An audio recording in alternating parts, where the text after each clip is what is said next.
আসসালামু আলাইকুম রহমতুল্লাহি অবরকাতুহু। সম্মানিত দর্শক, গত ২ দশক ধরে বাংলাদেশের সংবাদপত্র জগতে দেশে এবং দেশের বাইরে যে দুটি পত্রিকা অত্যন্ত প্রভাবশালী হিসেবে নিজেদেরকে প্রতিষ্ঠিত করেছে বাংলা ভাষায়, সে প্রতিষ্ঠানটির নাম প্রথম আলো, আর ইংরেজি ভাষায় যেটি প্রকাশিত হয় সেটি ডেইলি স্টার। ডেইলি স্টার এবং প্রথম আলোর মালিক বাংলাদেশের শীর্ষ শিল্প প্রতিষ্ঠান ট্রান্সকম গ্রুপ মিস্টার লতিফুর রহমান।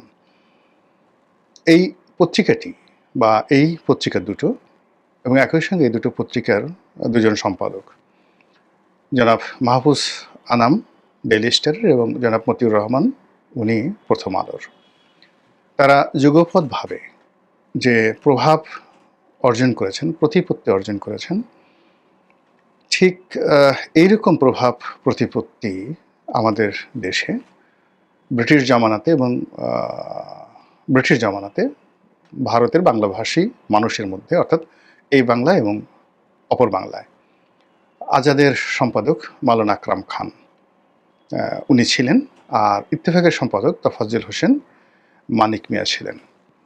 কিন্তু আকরাম খান এবং তোফাজ্জল হোসেন মানিক মিয়ার যে মানবিক মূল্যবোধ ছিল, সমাজের প্রতি তাদের যে কন্ট্রিবিউশন ছিল এবং রাজনীতির সঙ্গে তাদের যে সম্পর্ক ছিল, তার প্রেক্ষিতে তোফাজ্জল হোসেন মানিক মিয়াকে তার যুগে সবাই অবলীলায় বটবৃক্ষ মনে করতেন সব ক্ষেত্রে। বাংলাদেশের বঙ্গবন্ধু শেখ মুজিবুর রহমান থেকে শুরু করে যত রাজনীতিবিদ ছিলেন, তিনি সকলের মুরব্বী এবং বটবৃক্ষ ছিলেন। আর মাওলানা আকরাম খান তিনি রাজনীতিবিদ, অর্থনীতিবিদ, সাংবাদিক, ধর্মীয় নেতা, গাউস, কুতুব, অলি আল্লাহ যারা বলেন না কেন, প্রায় সকলের ইমাম ছিলেন, মাওলানা ছিলেন, সর্বজন শ্রদ্ধ। কিন্তু এই দুজন মানুষ বর্তমান যুগে যারা আছেন তারা ঠিক তাদের মতো নন। তারা অনেকটা কি বলবো, ছদ্মবেশী প্রভাবশালী আন্ডারওয়ার্ল্ডের ডন বা গডফাদারদের মতো।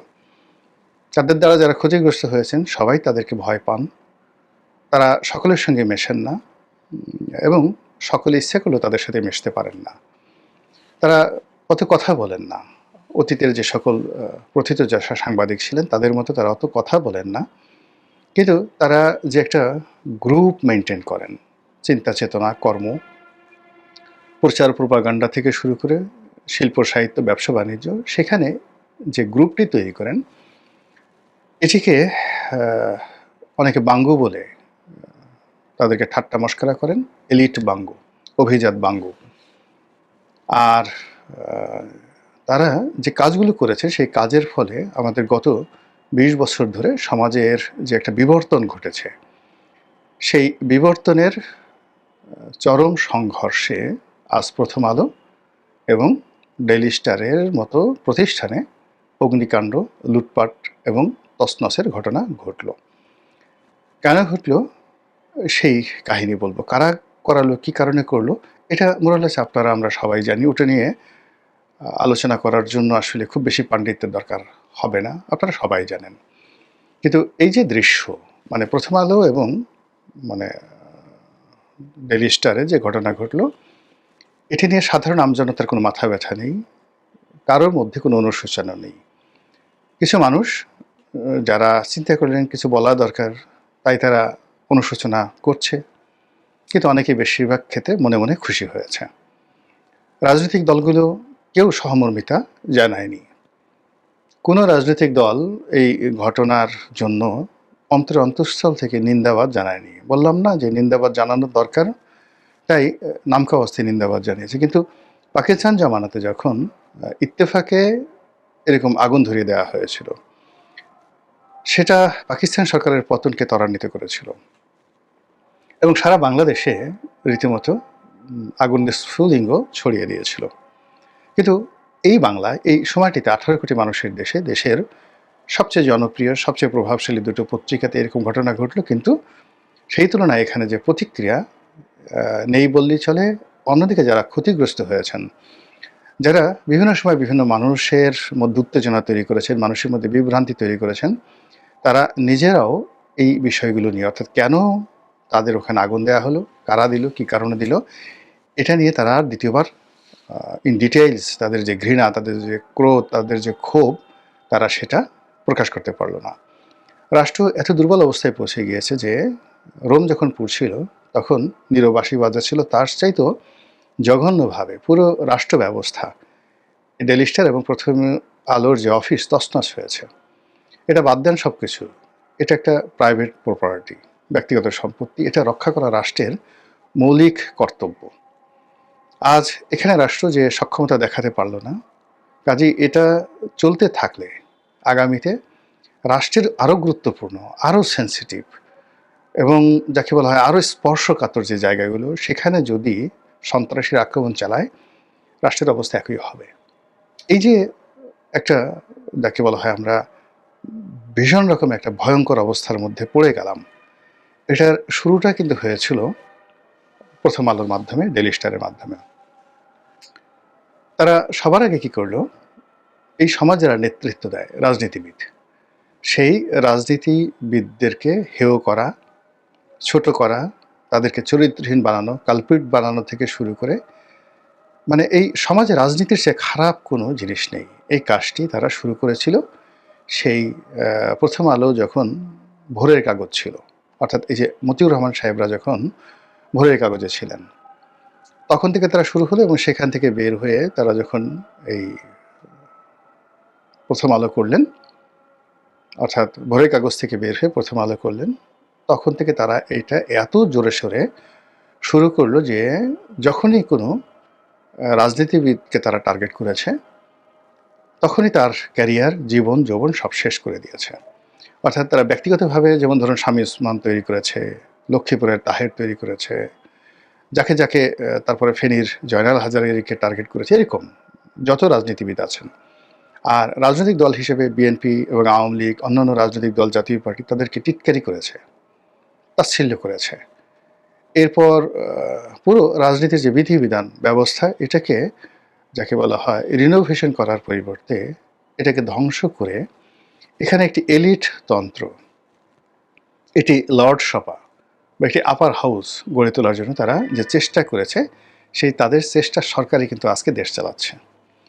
এই যে ডক্টর মোহাম্মদ ইউনূস, এটা প্রথম আলোর সৃষ্টি, আসিফ নজরুল, তারপরে এই যে আপনার ধরেন রেজওয়ানা, সৈয়দা রেজওয়ানা হাসান, এরপর যে ফয়জুল করিম খান, তারপরে ফরিদা আক্তার, এরপর যেটা আরেকজন আছে আদিলুর রহমান শুভ্র, মানে যারা আছেন, তারপর এই যে এখন বাংলাদেশ ব্যাংকের গভর্নর, তারপরে অর্থ উপদেষ্টা সালেহ সাহেব, এরা সবাই প্রথম আলোর বাই প্রোডাক্ট। গত ২০ বছর ধরে এদের সবাইকে প্রথম আলো লালন করেছে, পালন করেছে, পরিচর্যা করেছে, এবং তাদের মাধ্যমে সারা বাংলাদেশে একটা ন্যারেটিভ তৈরি করেছে যে এই লোকগুলো, অর্থাৎ এই যে টিআইবি, ইফতেখার সাহেব এখন আছেন, আগে অধ্যাপক ছিলেন এক ভদ্রলোক, মারা গেছেন তিনি, তো সেই যে ভদ্রলোক তিনি, তারপরে দেবপ্রিয় ভট্টাচার্য, মানে সিপিডির দেবপ্রিয় ভট্টাচার্য, অধ্যাপক রেহমান সোবাহান, এরপরে ডক্টর কামাল হোসেন সাহেবের যে মেয়ে সারা হোসেন, মানে এই যে টোটাল গ্রুপ, এরাই হল এলিট বাঙ্গু। এখন আপনি পিনাকিকে যত কথাই বলেন না কেন, পিনাকি কিন্তু এই যে এলিট বাঙ্গু যে সোসাইটিটাকে সে যে নিয়ে কথা বলছে, তাদের কর্মকাণ্ড গত 14 মাসে আমরা দেখতে পাচ্ছি। অন্যদিকে মানে এই বিপদের সময় মানুষের মধ্যে যে রাজনীতির যাকে বলা হয় নেতৃত্বের গুণাবলী থাকে, সেই গুণাবলীর কারণে বিপদের সময় সবসময় রাজনৈতিক লোকজনই দাঁড়ায়, রুখে দাঁড়ায়। যারা প্রথম আলো, ডেইলি স্টারের উপর এত ক্ষোভ কেন? মানে এরা সবসময় কি আপনার সুখের দিনের বন্ধু। দেশ যখন শান্তিপূর্ণ থাকে তখন তাদের সাহায্য লাগে, এবং দেশ গঠন করা, শাসনকর্ম পরিচালনা করা, ডেভেলপমেন্ট করা, এই কাজগুলো আসলে অভিজাত বর্গ দিয়ে সমাজ ঠিক রাখতে হয়, ভালো ব্যবসায়ীদেরকে দিয়ে ব্যবসা কর্মসংস্থান তৈরি করতে হয়, সমাজ আইন শৃঙ্খলা রক্ষা থেকে শুরু করে আরও অনেক কিছু মানে করতে হয় এই যে আমলাতন্ত্র দিয়ে। সেই আমলাতন্ত্র দিয়ে আর যা হোক না কেন, পৃথিবীর কোনো সময়, কোনো কালে, কোনো ক্রাইসিস বা জরুরি অবস্থা বা সংকট মোকাবেলা করা যায়নি। কিন্তু প্রথম আলো এবং ডেইলি স্টার যেটি প্রচার করে আসছে যে এই রাজনীতিবিদদের চাইতে এই লোকগুলো ভালো আর রাজনীতিবিদরা খারাপ, এবং তাদের কারণে এই 1991 থেকে আজ অবধি এই গ্রুপটির কারণে ধীরে ধীরে যে পলিটিক্যাল ইনস্টিটিউশনগুলো রয়েছে সবগুলো ইনস্টিটিউশন ধ্বংস হয়ে গেছে। ধীরে ধীরে এদের কারণে আমাদের যে আবহমান বাংলার যে সাহিত্য এবং সংস্কৃতি, প্রচলিত বাংলা, প্রমিত বাংলা, এই পুরো জিনিসগুলো ধ্বংস হয়ে গেছে। এরাই মুস্তফা সরোয়ার ফারুকী, এরাই সেই তিশা, এরাই এই যে দেখবেন যে এদের কতগুলো সাংস্কৃতিক কর্মী রয়েছে, প্রথম আলোর পৃষ্ঠে যারা নায়িকা হয়, তারাই কিন্তু এই জিনিসগুলো তৈরি করেছে যারা এই দেশ চালাচ্ছে। তো যখন সেই দেশ চালাচ্ছে তখনই প্রথম আলো এবং ডেইলি স্টারের এই ধ্বংসযজ্ঞ। তোমারে বুঝিবে যে গোকুলে বাড়িছে সে, এই কথা যেমন সত্য, তেমনি মানে আপনি যেই জিনিসটা থেকে আপনার উত্থান হবে, যেই মতাদর্শ আপনি প্রচার করবেন এবং যাকে বলা হয় যে দানব আপনি তৈরি করবেন, ফ্রাঙ্কেনস্টাইনের দানব, তার দ্বারাই আপনার ক্ষতিগ্রস্ত একেবারে নির্ধারিত হয়ে আছে। প্রথম আলো ঠিক সেম কাজটি করেছে। এটি হলো নিয়তি এবং যেটাকে বলা হয় রসায়ন। অ্যান্ড প্র্যাকটিক্যালি চিন্তা করুন, প্র্যাকটিক্যালি হলো যে আমাদের দেশের যে শতকরা 90% মানুষ মুসলিম, এই মুসলিম সম্প্রদায়ের যারা ধারক এবং বাহক মানে নেতা, এরা কিন্তু খুব সাধারণ মানুষ। মসজিদের ইমাম, খতিব, মুয়াজ্জিন, বিভিন্ন মাদ্রাসায় যারা ছাত্র ছাত্রী পড়াশোনা করে তারা, এই মাদ্রাসায় যারা পড়াশোনা করেন তারা, মানে সেই ছাত্রছাত্রীর অভিভাবক, মানে সাধারণ দরিদ্র যারা মানুষ। তারপর এই সংক্রান্ত যে একটা ইকোনমি আছে, মাদ্রাসা পরিচালনা করে, দরবার পরিচালনা করে, এবং এই সংক্রান্ত তাদের যে কিছু কর্মকাণ্ড রয়েছে, ধর্মীয় কর্মকাণ্ড, তাবলীগ করে, মসজিদে যায়, নামাজ পড়ে, আল্লাহ বিল্লাহ করে, ধর্মকর্ম করে, এই পুরো জিনিসটাকেই খুব ইন্টেলেকচুয়ালি তারা বিভিন্ন সময়টিতে তুচ্ছ তাচ্ছিল্য এবং এটাকে অবৈজ্ঞানিক, এটাকে অবাস্তব এবং এটার যে কোনো প্রয়োজনীয়তা রয়েছে, এই বিষয়গুলোকে তারা বিভিন্ন সময় সুযোগ পেলে কিন্তু খোঁচা দেওয়ার চেষ্টা করেছে। ফলে কখনো কখনো তাদের বিরুদ্ধে কোরআন অবমাননা, কখনো নবী অবমাননা, কখনো আল্লাহকে অবমাননা, কখনো ধর্ম অবমাননা, কখনো মসজিদ অবমাননা, এই জিনিসগুলোর অসংখ্য অভিযোগ আসছে। এবং এই যে তৌহিদি জনতা যারা নামাজ কালাম পড়েন, আল্লাহকে বিশ্বাস করেন, নিরাকার খোদাকে বিশ্বাস করেন, তাদের মধ্যে মানে স্পার্ক, স্ফুলিঙ্গের মতো এই প্রথম আলো ডেইলি স্টারের বিরুদ্ধে যে ক্ষোভ, এটি অতীতে যেভাবে ছড়িয়ে ছিল, এখন সেটা একেবারে পুঞ্জীভূত হয়ে আকারে ব্রাস্ট হওয়ার জন্য রেডি হয়ে আছে, যেহেতু এখন তাদের ক্ষমতা আছে। তো এই কাজগুলো, এই ধর্মীয় অনুভূতিতে আঘাত দেওয়ার যে কাজটি, যেটা ইউরোপে করেও সালমান রুশদির মতো মানুষ রক্ষা পায়নি, এই ধর্মীয় অনুভূতিকে বা শাহ হারুন আর রশিদ, খলিফুল মামুন, তারপরে সম্রাট আকবরের মতো পৃথিবীর শক্তিশালী মানুষগুলো এই ধর্মীয় অনুভূতিকে জমের মতো ভয় পেতেন। তারপর প্র্যাকটিসিং মুসলিম যদি ধরেন, তাহলে সম্রাট আওরঙ্গজেবের মতো বা খলিফা উমর ইবনে আব্দুল আজিজের মতো, এমনকি দ্বিতীয় খলিফা হযরত উমরের মতো মানুষ প্র্যাকটিসিং মুসলিম হিসেবে বা ধর্মপরায়ণ হিসেবে, অন্য ধর্ম এরকম হিন্দুদের মধ্যে এরকম বড় বড় রাজা বাদশাহ সম্রাট আছেন, খ্রিস্টানদের মধ্যে আছেন। তো যারা ব্যক্তিগত জীবনে অসম্ভব ধার্মিক ছিলেন, কিন্তু তারাও এই অনুভূতিকে আঘাত দিতে সাহস পাননি। তারা বুঝতে পারতেন যে কিছু কিছু বিষয় রয়েছে যেটি নিয়ে তর্ক করা যায়, কিছু কিছু বিষয় রয়েছে যেগুলো ভুল, কিন্তু তারা রাজনীতির স্বার্থে সংঘাত সৃষ্টি করেননি। ফলে তাদের রাষ্ট্র পরিচালনা পৃথিবীতে কিংবদন্তি তৈরি করেছে। অথচ এই যে প্রথম আলো বা এই গ্রুপ, তাদের সঙ্গে যাদের আছে, এদের ব্যক্তিগত জীবন খোঁজ নিয়ে দেখেন, পারিবারিক জীবন খোঁজ নিয়ে দেখেন, অর্থনৈতিক জীবনে খোঁজ নিয়ে দেখেন, মানে সেখানে আপনি এমন কোনো কিছু পাবেন না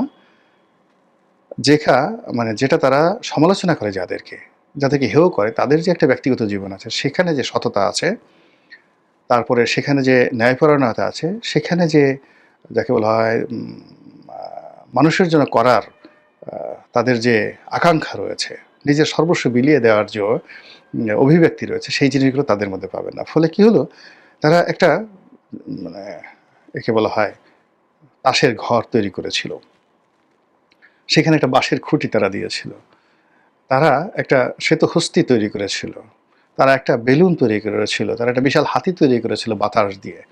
এই পুরো জিনিসটি তাদেরই তৈরি করা একটি সরকার, ইনফ্লুয়েন্সড একটি সরকার, সেই সরকারের অধীনে তারা এইভাবে ভেঙে পড়বে, এর থেকে অন্যান্য যারা সৌধ নির্মাণ করতে চান তাদেরকে শিক্ষা নিতে হবে। এখন প্রথম আলোর মতো আরও অনেক প্রতিষ্ঠান দাঁড়িয়ে গেছে, প্রথম আলোর কাউন্টার পক্ষ, তারা ঠিক সেই প্রথম আলো যে কাজটি করেছে তার বিপরীত কর্ম করার জন্য এখন তারা স্বপ্ন দেখছেন, চেষ্টা চালাচ্ছেন।